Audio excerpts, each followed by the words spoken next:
শিল্পের বড় একটি অংশ সরে যাওয়ার পরও কাঙ্ক্ষিত মানে পৌঁছায়নি বুড়িগঙ্গার পানি। দূষণকারীদের ঠেকাতে বড় ধরনের জরিমানা করার পরামর্শ। তাবলিগ জামাতের সাতপন্থীদের ব্যবস্থাপনায় চলছে বিশ্ব ইজতেমার দ্বিতীয় পর্ব, কাল আখেরি মোনাজাত। প্রধানমন্ত্রীর উপস্থিতিতে আরব আমিরাত বাংলাদেশ 4টি সমঝোতা স্মারক সই, বড় বিনিয়োগের আশা। আবুধাবিতে যোগ দিলেন প্রতিরক্ষা প্রদর্শনীতে। নানা দাবিতে বাম সংগঠনগুলোর ঢাকা বিশ্ববিদ্যালয় ভিসি কার্যালয়ে ঘেরাও আজ। বছরের পর বছর ডাকসুর আদায় নিয়েও ক্ষোভ শিক্ষার্থীদের।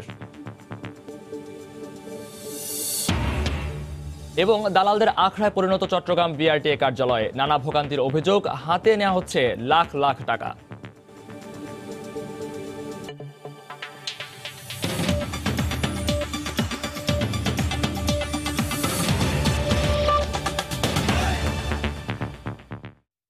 সময় সংবাদের সঙ্গে আছি আমি মহিউদ্দিন মধু। পাশাপাশি সরকারি সেবা সংস্থা ও কলকারখানাগুলোর যাচ্ছেতাই ব্যবহারে দিন দিন বিষাক্ত হয়ে উঠছে বুড়িগঙ্গা নদীর পানি।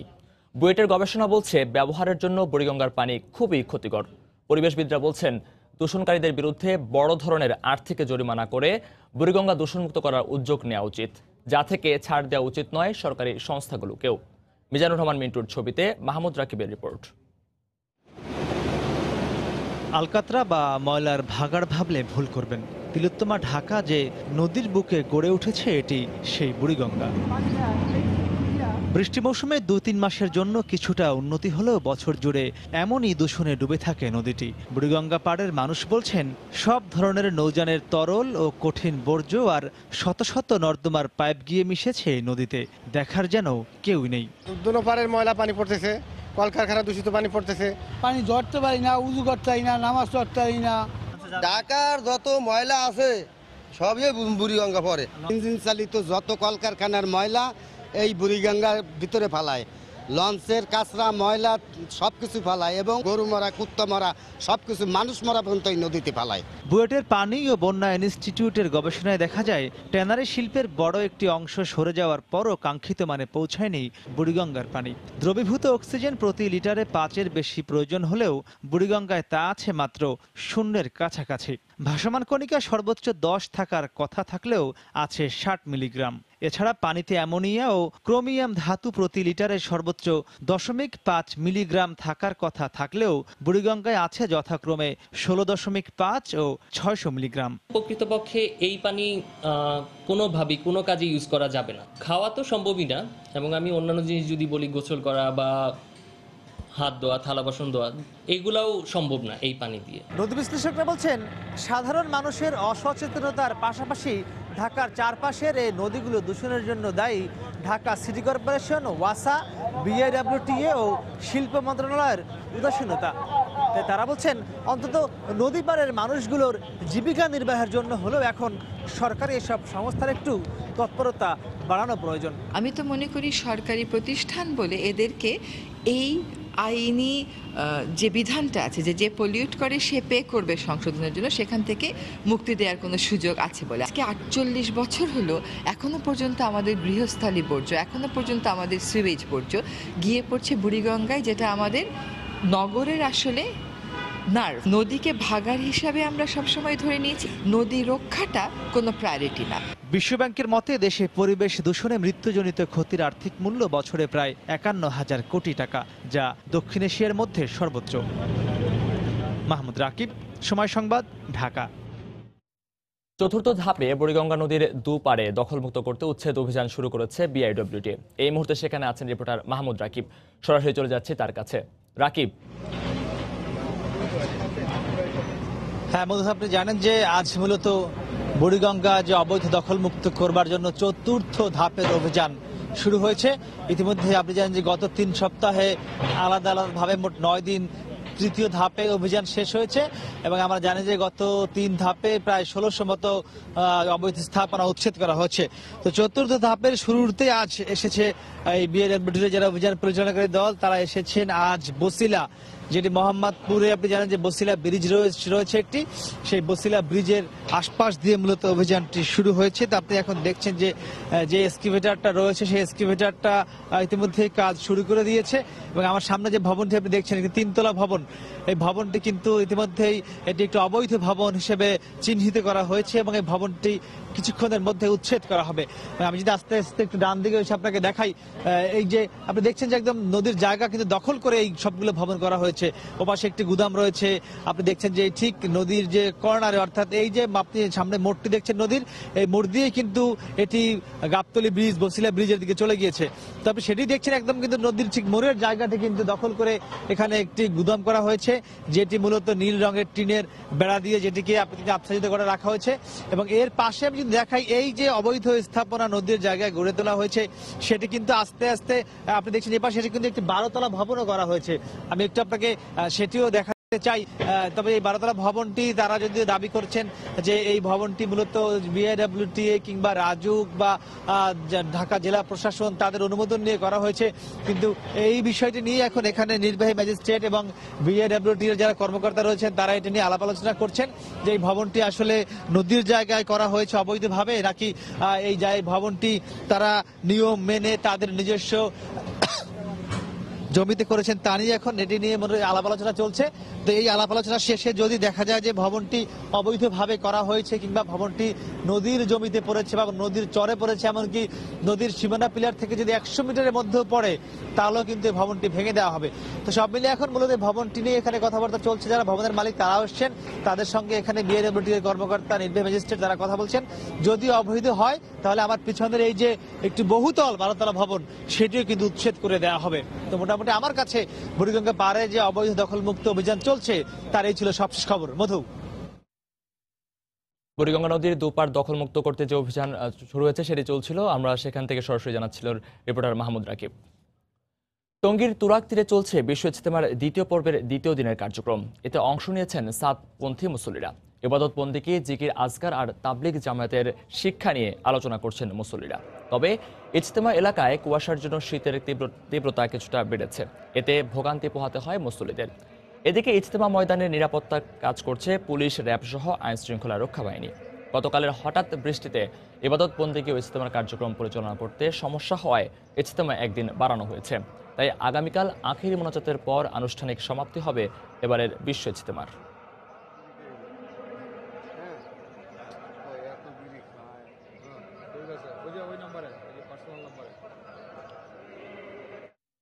এই মুহূর্তে টঙ্গী ইজতেমা ময়দানে আছেন রিপোর্টার খান মোহাম্মদ রুমেল, সরাসরি চলে যাচ্ছি তার কাছে।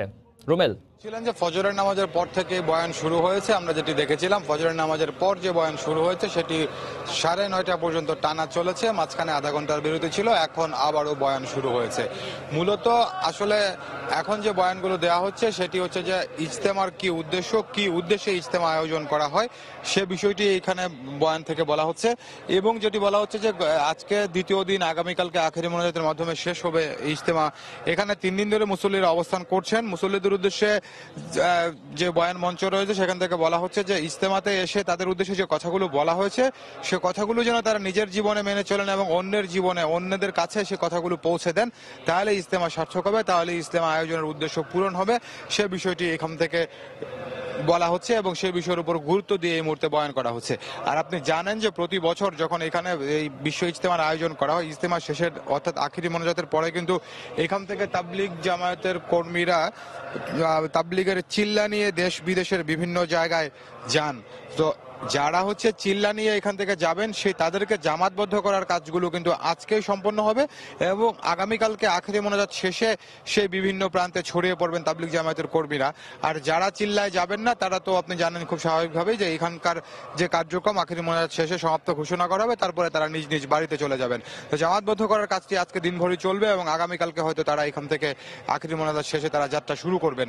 আর আপনি বলছিলেন যে নিরাপত্তা পরিস্থিতির কথা, হ্যাঁ এখানে নিরাপত্তা পরিস্থিতি জোরদার রয়েছে। ওয়াচ টাওয়ারগুলোতে পুলিশের এবং র্যাবের সদস্যরা আছেন, সেখান থেকে তারা নিরাপত্তা পরিস্থিতি পর্যবেক্ষণ করছেন।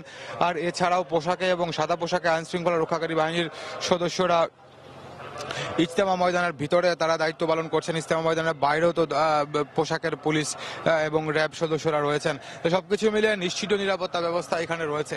আর সকাল থেকে আমরা যেটি দেখছিলাম যে গতকালকে বৃষ্টির পর আজকে সকালবেলাতে কিন্তু এখানে প্রচন্ড কুয়াশা ছিল এবং শীতের তীব্রতা অনেকটাই বেশি ছিল। তো এই মুহূর্তে কুয়াশা কেটে গেছে, রোদ উঠেছে এবং শীতের তীব্রতাও অনেকটাই কমেছে। এবং মুসল্লিরা যেটি বলছেন, আবহাওয়া যেহেতু ভালো হয়েছে সেজন্য তাদের ইবাদত বন্দিগিতে যেমন সুবিধা হয়েছে, অন্যান্য আনুষঙ্গিক কাজকর্ম করতেও তাদের সুবিধা হচ্ছে, এমনটাই মুসল্লিদের বক্তব্য। তো টঙ্গী তুরাগ তীরের ইজতেমা ময়দান থেকে আমার কাছে এখন পর্যন্ত এই ছিল সবশেষ খবর। টঙ্গী ইজতেমা ময়দান থেকে রিপোর্টার খান মোহাম্মদ রুমেল জানাচ্ছিলেন সেখানকার সবশেষ খবরাখবর। সময় সংবাদ আরো থাকছে। দুদিনও ঠিক করা যায়নি চট্টগ্রামের গ্যাস পাইপলাইন মেরামতের কাজ, বিশাল এলাকায় বন্ধ সরবরাহ, চরম দুর্ভোগ।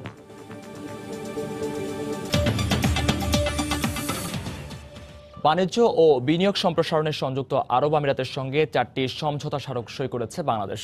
স্থানীয় সময় রোববার বিকেলে আবুধাবিতে প্রধানমন্ত্রী শেখ হাসিনার উপস্থিতিতে দুদেশের নৌ পরিবহন, বিদ্যুৎ, জ্বালানি ও অর্থনৈতিক খাতে সহযোগিতা সংক্রান্ত সমঝোতা স্মারক সই হয়।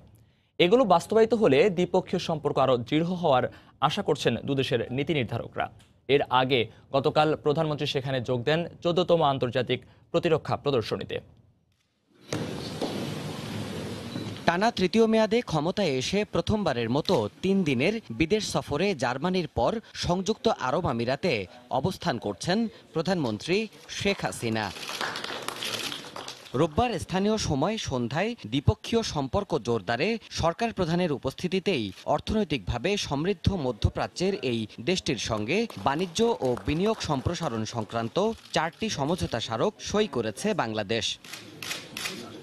4টি সমঝোতার মধ্যে রয়েছে পাবলিক প্রাইভেট পার্টনারশিপ ও সংযুক্ত আরব আমিরাতের মধ্যে বাংলাদেশে শিল্প পার্ক স্থাপন ও নৌবন্দর নির্মাণ, সংযুক্ত আরব আমিরাতের রাষ্ট্রায়ত্ত জ্বালানি company Emirates national oil company ENOC ও জ্বালানি মন্ত্রণালয়ের মধ্যে দীর্ঘমেয়াদে এলএনজি সরবরাহ ও ল্যান্ড বেসড এলএনজি টার্মিনাল নির্মাণ এবং কক্সবাজারের মাতারবাড়িতে বিশেষ অর্থনৈতিক অঞ্চল প্রতিষ্ঠা ও বিনিয়োগ সংক্রান্ত বিষয়। আবুধাবির 15 সদস্যের ব্যবসায়িক প্রতিনিধি দলের সঙ্গে এ সময় বৈঠক করেন প্রধানমন্ত্রীর নেতৃত্বে বাংলাদেশের প্রতিনিধি দল। এর আগে রোববার স্থানীয় সময় দুপুরে সংযুক্ত আরব আমিরাতের রাজধানী আবুধাবির ন্যাশনাল এক্সিবিশন সেন্টার এডনেকে 14তম আন্তর্জাতিক প্রতিরক্ষা প্রদর্শনী উপলক্ষে উপস্থাপন করা হয় অত্যাধুনিক সব সমরাস্ত্রের মহড়া। এই আয়োজনে যোগ দেন প্রধানমন্ত্রী। ওই প্রদর্শনীতে সামরিক মহড়ার মাধ্যমে তুলে ধরা হয় অত্যাধুনিক সমরাস্ত্রের বহুমাত্রিক ব্যবহার। প্রতিরক্ষা কৌশলে নিজ দেশের সক্ষমতা ও পারদর্শিতার প্রশ্নে এগিয়ে থাকতে হলে হাল আমলের এসব সাঁজোয়া সরঞ্জাম কার্যকর বলে জানানো হয় প্রদর্শনীতে। সোমবার বেশ কয়েকটি দ্বিপক্ষীয় বৈঠক ও প্রবাসী বাংলাদেশিদের আয়োজনে আলোচনা সভায় যোগ দেওয়ার কথা রয়েছে সরকার প্রধান শেখ হাসিনার। সময় সংবাদ, আবুধাবি। মেট্রো রেল প্রকল্পের কাজের জন্য কাল সন্ধ্যা থেকে বুধবার ভোর পর্যন্ত রাজধানীর অধিকাংশ এলাকায় গ্যাস সরবরাহ বন্ধ থাকবে। গতকাল তিতাস গ্যাসের এক বিজ্ঞপ্তিতে এ তথ্য জানানো হয়। এতে বলা হয়, মিরপুর, শ্যামলী, আগারগাঁও, ধানমন্ডি, গণভবন, সংসদ ভবন, কলাবাগান, শাহবাগ, পুরান ঢাকা, মগবাজার সহ বিভিন্ন এলাকায় মঙ্গলবার সন্ধ্যা 6টা থেকে বুধবার ভোর 6টা পর্যন্ত আবাসিক ও বাণিজ্যিক সহ সব ধরনের গ্যাস সরবরাহ বন্ধ থাকবে।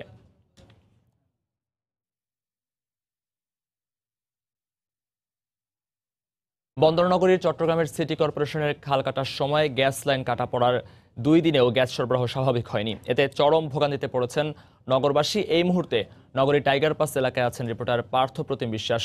সরাসরি চলে যাচ্ছি তার কাছে। পার্থ। ধন্যবাদ মধু। চট্টগ্রামে গত 3 দিন আগে যে গ্যাসের সংকট সৃষ্টি হয়েছিল, আজকে 3 দিন পরও সেই সংকট এখনও সমাধান করা সম্ভব হয়নি। চট্টগ্রামের একাংশে এখনও পর্যন্ত কোনো গ্যাস সরবরাহ নেই। 3 দিন ধরে আমরা যে 2টি সিএনজি স্টেশনের সামনে দাঁড়িয়ে দাঁড়িয়ে আছি এখানেও কিন্তু অন্যান্য স্বাভাবিক সময় আমরা দেখেছি সকাল থেকে কিন্তু গ্যাস দেওয়া হতো, কিন্তু এখন এই দুটি সিএনজি স্টেশন কিন্তু একেবারেই বন্ধ এবং আমরা দেখছি যারা এখানে গ্যাস নিতে আসছেন এখানে বন্ধ থাকায় তারাও কিন্তু এখান থেকে চলে যাচ্ছেন।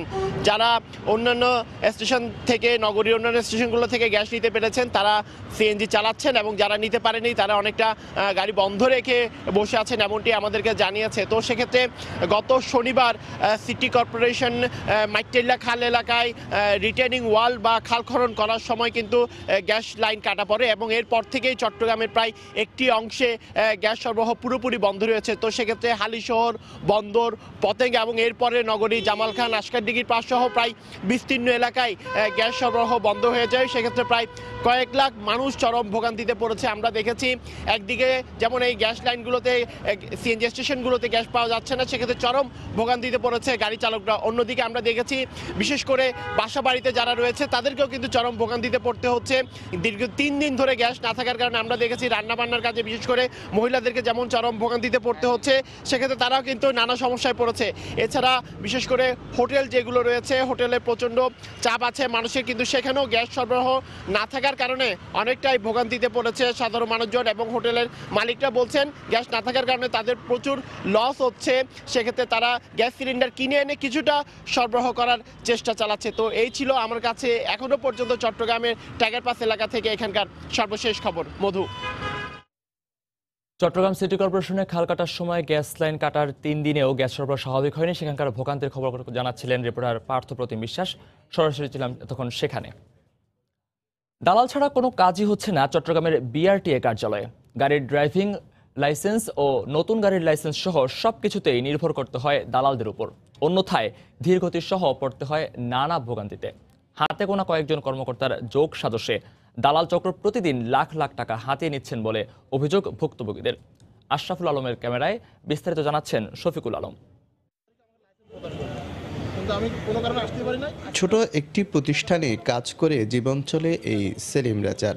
কম খরচ আর দ্রুত সময়ে যাতায়াতের জন্য মোটরসাইকেল কিনে ড্রাইভিং লাইসেন্সের জন্য বিআরটিএ বালুচড়া অফিসে টাকা জমা দেন 2 মাস আগে। লাইসেন্স ডেলিভারি দেওয়ার কথা 21 জানুয়ারি, কিন্তু অফিসে এসে জানতে পারে তার ডেলিভারির সময় আরও 3 মাস বাড়িয়েছে। টাকা দিয়ে দালালের মাধ্যমে না করায় হয়রানি বেড়েছে এমন অভিযোগ তার। 21/1/2019 সালে আমার লাইসেন্সটা মানে স্মার্ট কার্ড দেওয়ার কথা ছিল। আমাকে 30/4/2019 সাল পর্যন্ত ডেট বাড়া দিছে, এর ভিতরে তারা দিবে, কিন্তু আমি তো আসলে কোম্পানি জব করি, আমাকে পথে পথে পুলিশি হয়রানির শিকার হতে হয়। সরেজমিনে ঘুরে দেখা গেছে শত শত সেবাগ্রহীতা প্রতিদিন হয়রানির শিকার হচ্ছে বিআরটিএ অফিসে। কেউ রেজিস্ট্রেশন, কেউ মালিকানা পরিবর্তন, আবার কেউ বা গাড়ির ফিটনেস নিয়ে দিনের পর দিন ঘোরাঘুরি করছে এ রুমে সে রুমে। সময় মতো হচ্ছে না কাজ, আবার রাস্তায় বের হলে উল্টো পড়তে হয় পুলিশি হয়রানিতে। লাইসেন্স 3 মাসের মধ্যে দিচ্ছে না, আমরা হয়রানি করতেছি। আরেক জায়গায় যোগাযোগ করেন, ওখানে গেছে বলতেছে 4 নম্বরে যান, 4 নম্বর গেছে বলতেছে ডেট বাড়া দিবে। আজকে আসছে যে 3 বছর পরে, এখনো পর্যন্ত ওগুলা পায় নাই। চালক মালিকদের অভিযোগ, দালাল ছাড়া নিয়ম অনুযায়ী কাজ করতে গেলে নানা অজুহাতে কাগজপত্র বাতিল করে দেন বিআরটিএ কর্মকর্তারা। যদি আপনি ওদের নির্দিষ্ট লোকের মাধ্যমে আপনি যান, তাহলে ওদের নির্দিষ্ট ফি যদি আপনি ওদেরকে দিয়ে ফেলতে পারেন অফিসিয়াল খরচের বাইরেও, তাহলে কিন্তু ওরা আপনার ওই ফিটনেসটা দিয়ে দিবে। চট্টগ্রাম বিআরটিএ কার্যালয়ের সরব উপস্থিতি রয়েছে বেশ কিছু দালাল চক্রের। এমন এক চক্রের সদস্যের সাথে কথা বলতে চাইলে সময় টিভির ক্যামেরা দেখে পালিয়ে যায় সে। তবে বিআরটিএ কর্মকর্তারা দালালের উৎপাত বাড়ার জন্য সেবা গ্রহীতাদের অসচেতনতাকে দায়ী করছেন। গ্রাহকরা যদি নিজেরা আসে আমাদের বিআরটিতে সেবা নেওয়ার জন্য, তাহলে অবশ্যই তারা ভোগান্তিতে পড়বে না। মোবাইল কোর্টের মাধ্যমে আমরা আসলে দালালদের যে উৎপাত, যেটা আপনারা বলছেন আর কি, সেটা আমরা অনেকখানি প্রতিরোধ করার চেষ্টা করছি। হাটহাজারী উপজেলার বালুছড়া এলাকায় বিআরটিএ কার্যালয়ে প্রতিদিন 10 থেকে 12 ধরনের সেবা নিতে আসে 500-র বেশি সেবা গ্রহীতা। শফিকুল আলম, সময় সংবাদ, চট্টগ্রাম। সময় সংবাদে আরো থাকছে। পাকিস্তানের বালুচিস্তানে নিরাপত্তা বাহিনীর গাড়ি বহরে আত্মঘাতী হামলায় নিহত অন্তত 9, আহত আরো 11 জন।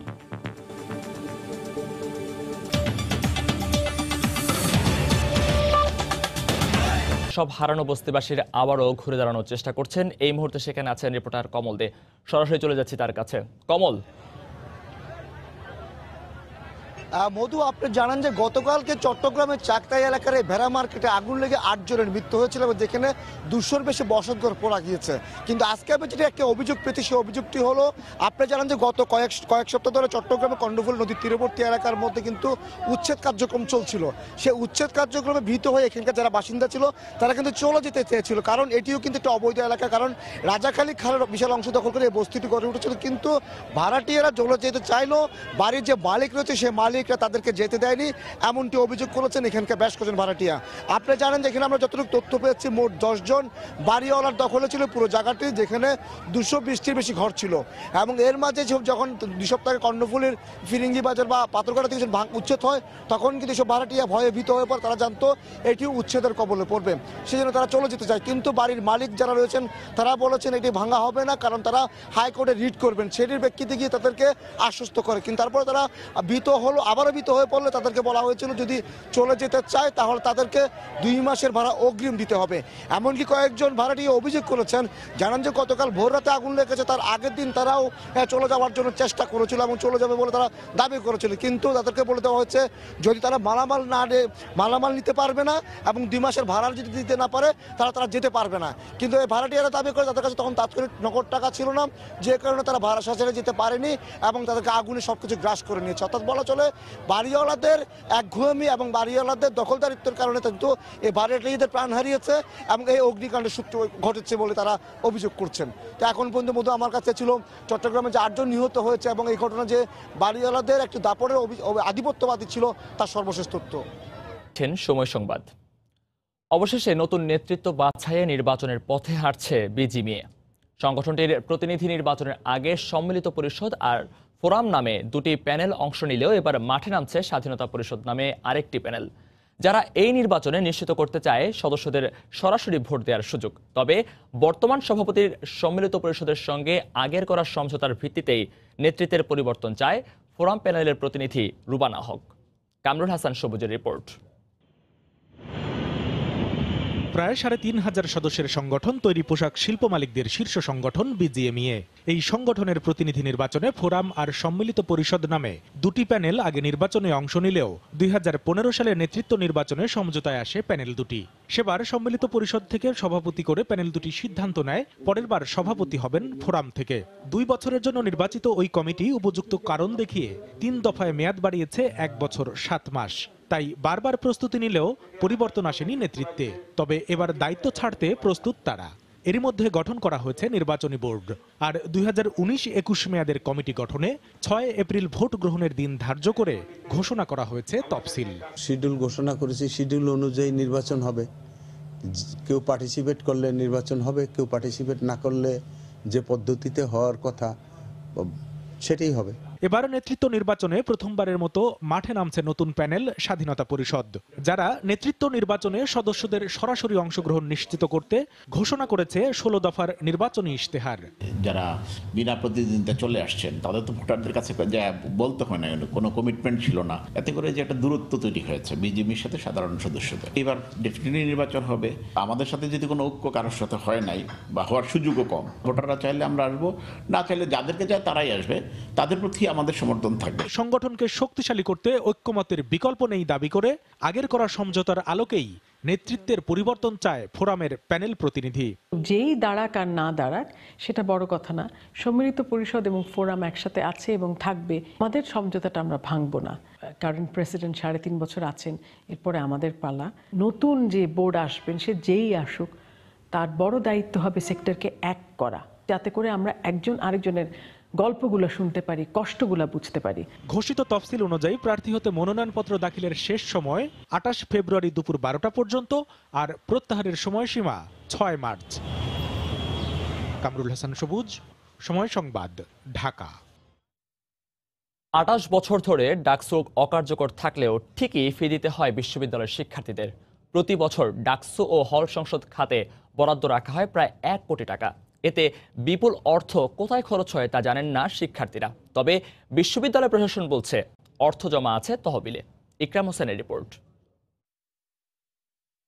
একজন শিক্ষার্থীকে ভর্তির সময় কেন্দ্রীয় ছাত্র সংসদ ও হল সংসদের জন্য মোট 120 টাকা ফি দিতে হয়। ডাকসু নির্বাচনের জন্য প্রকাশিত ভোটার তালিকায় শিক্ষার্থীর সংখ্যা 43,000। হিসাব অনুযায়ী এই বছর 51,60,000 টাকা আদায় করেছে বিশ্ববিদ্যালয়। 28 বছরে কম করে হলেও 10 কোটি টাকার বেশি জমা হওয়ার কথা। ডাকসু অচল থাকলেও ঠিকই ফি দিচ্ছেন শিক্ষার্থীরা। তবে বিশাল এই অর্থ কোন খাতে খরচ হচ্ছে তা জানেন না শিক্ষার্থী থেকে শুরু করে ছাত্র সংগঠনের নেতারাও। এই বিশ্ববিদ্যালয় প্রশাসন এই সম্পর্কে কোনো ক্লিয়ারেন্স দেয়নি। পাবলিক বিশ্ববিদ্যালয়ের স্টুডেন্ট হিসেবে আমাদের যে একটা রাইটস আছে সেটা আমরা কখনো রেজ করতে পারি না। বিশ্ববিদ্যালয় কর্তৃপক্ষকে আমি প্রতি বছর ভর্তির সময় এবং যত সময় এই ডাকসুর চাঁদা দিয়ে আসছে, আমি কোনো ডাকসুর সুযোগ সুবিধা পাইনি। আমরা কিন্তু এই যে 28 বছর বাদ দিলাম, আমাদের সময় থেকে 2011 থেকে আমরা বিশ্ববিদ্যালয়ে ভর্তি হই, এরপর থেকে আমরা কোনো সুযোগ সুবিধা পাইনি। প্রশাসনের উচিত এখন একটা হিসাব দেয়া যে এই টাকাটা কোথায় গেছে। আমরা চাই যে ডাকসু নির্বাচনের মাধ্যমে যে ডাকসুর স্বচ্ছতা বা ছাত্রদের যে সংশ্লিষ্টতা ডাকসুর সাথে কিংবা বিশ্ববিদ্যালয়ের সাথে সেটা ফিরে আসুক। ডাকসু ফি নিয়ে কোনো কথা বলতে রাজি হননি বিশ্ববিদ্যালয় কোষাধ্যক্ষ। তবে ভারপ্রাপ্ত হিসাব পরিচালক জানান, খরচ না হওয়া অর্থ জমা আছে বিশ্ববিদ্যালয় তহবিলে। ডাকসুর যে অফিসটা আছে, অফিসের জন্য যে খরচ হওয়ার প্রয়োজন সেই খরচগুলো বিশ্ববিদ্যালয়ের বিধি অনুযায়ী করা হয়েছে, আর বাকি টাকা ব্যাংকে জমা আছে। এদিকে ডাকসু ও হল সংসদ অকার্যকর থাকলেও বছর বছর বরাদ্দ দিচ্ছে বিশ্ববিদ্যালয়। প্রতি বছর এই বরাদ্দের পরিমাণ প্রায় 1 কোটি টাকা। 28 বছর পর আগামী 11ই মার্চ ডাকসু নির্বাচন অনুষ্ঠিত হবে। ইকরাম হুসাইন, সময় সংবাদ, ঢাকা। ঢাকা বিশ্ববিদ্যালয় ক্যাম্পাসে গণতান্ত্রিক পরিবেশ নিশ্চিত করা ও ডাকসু নির্বাচনের ভোট কেন্দ্র হলের বাইরে নিয়ে আসা সহ বিভিন্ন দাবিতে আজ উপাচার্যের কার্যালয়ে ঘেরাও করার কথা রয়েছে বাম সংগঠনগুলোর। এই মুহূর্তে সেখানে আছেন রিপোর্টার ইকরাম হুসাইন। সরাসরি চলে যাচ্ছি তার কাছে। ইকরাম,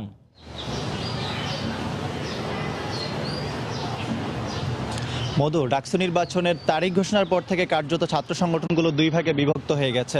সরকারের ক্ষমতাসীন যে ছাত্র সংগঠনগুলো আছে এবং তাদের যে সমমনা সংগঠনগুলো আছে, তারা বিশ্ববিদ্যালয়ের যে সিদ্ধান্ত, সেই সিদ্ধান্তকে বরাবরই স্বাগত জানিয়ে আসছে এবং তারা প্যানেল নির্ধারণের কাজ শুরু করে দিয়েছে জোটগতভাবে। একই সঙ্গে টিএসসি কেন্দ্রিক যে সামাজিক সাংস্কৃতিক সংগঠনগুলো আছে সেগুলোকেও তারা যুক্ত করার চেষ্টা করছে। অন্যদিকে বাম ছাত্র সংগঠন এবং ছাত্রদল তারা বরাবরই বলে আসছে যে ক্যাম্পাসে গণতান্ত্রিক পরিবেশ নেই, সহাবস্থান নেই, একই সঙ্গে হলগুলোতে সহাবস্থান নেই। সেজন্য তারা দাবি করে আসছে যে ডাকসু নির্বাচনের আগে সহাবস্থান এবং গণতান্ত্রিক পরিবেশ নিশ্চিত করতে হবে। এর মধ্যে বাম ছাত্র সংগঠনগুলো কিন্তু সবসময় ক্যাম্পাসে আন্দোলনের করে আসে, তারা যে কোনো ইস্যুতে। তো এবারও কিন্তু ডাকসু নির্বাচনের আগে তারা 6টা দাবি দিয়েছে। তার মধ্যে উল্লেখযোগ্য দাবিগুলো হচ্ছে ক্যাম্পাসে গণতান্ত্রিক পরিবেশ নিশ্চিত করা এবং ভোট কেন্দ্র হলের বাইরে নিয়ে আসা।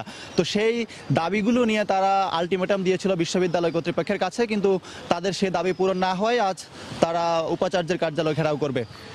দুপুর 12টায় মধুর ক্যান্টিন থেকে তাদের এই ঘেরাও কর্মসূচি শুরু হওয়ার কথা। নেতাকর্মীরা মিছিল সহকারে উপাচার্যের যে কার্যালয়, সেই কার্যালয়ের সামনে যাবেন, সেখানে ঘেরাও কর্মসূচি পালন করবেন। তো সেই কর্মসূচিতে আসলে শেষ পর্যন্ত কি হয় সেটা হয়তো দেখা যাবে। তার আগে যে ঢাকা বিশ্ববিদ্যালয়ে যে ছাত্র সংগঠনগুলোর যে তৎপরতা, প্রতিদিন আমরা দেখছি যে সবগুলো সংগঠন মধুর ক্যান্টিনে এসে জড়ো হয়, সেখানে তারা তাদের রাজনৈতিক কর্মকাণ্ড পরিচালিত করে।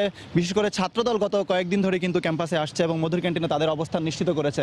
ছাত্রদলের যে বক্তব্য যে তারা মধুর ক্যান্টিনে অবস্থান নিশ্চিত করেছে, এখন তারা হলগুলোতে অবস্থান নিশ্চিত করে যায়। মধুর ক্যান্টিন কিছুক্ষণ আগে খুলেছে, ছাত্র সংগঠনের নেতা কর্মীরাও এখানে উপস্থিত হতে শুরু করেছে।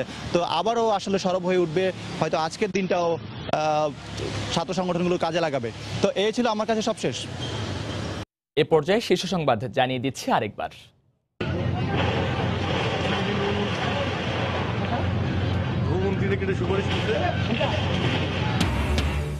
বুড়িগঙ্গা নদীর দুপার দখলমুক্ত করতে উচ্ছেদ অভিযান চলছে। দূষণকারীদের ঠেকাতে বড় ধরনের জরিমানা করার পরামর্শ পরিবেশবিদদের। তাবলিগ জামাতের সাতপন্থীদের ব্যবস্থাপনায় চলছে ইজতেমার দ্বিতীয় পর্ব, কাল আখেরি মোনাজাত। প্রধানমন্ত্রীর উপস্থিতিতে আরব আমিরাত বাংলাদেশ 4টি সমঝোতা স্মারক সই, বড় বিনিয়োগের আশা। আবুধাবিতে যোগ দিলেন প্রতিরক্ষা প্রদর্শনীতে। নানা দাবিতে বাম সংগঠনগুলো ঢাকা বিশ্ববিদ্যালয় ভিসি কার্যালয় ঘেরাও আজ। বছরের পর বছর ডাকসুর ফি আদায় নিয়েও ক্ষোভ শিক্ষার্থীদের। এবং দালালদের আখড়ায় পরিণত হয়েছে চট্টগ্রাম বিআরটিএ কার্যালয়ে। নানা ভোগান্তির অভিযোগ, হাতে নেওয়া হচ্ছে লাখ লাখ টাকা। এই ছিল এখনকার মতো। যে কোনো খবর পেতে ভিজিট করুন সময়নিউজ.tv। আপনার মোবাইলে সময় সংবাদ দেখতে ও সব খবর পেতে ডাউনলোড করুন সময় অ্যাপ। এছাড়া এই মাত্র পাওয়া খবর মোবাইলে পেতে SMS করুন স্টার্ট স্পেস BN লিখে পাঠিয়ে দিন 16242 নম্বরে। সঙ্গে থাকুন সময়ের।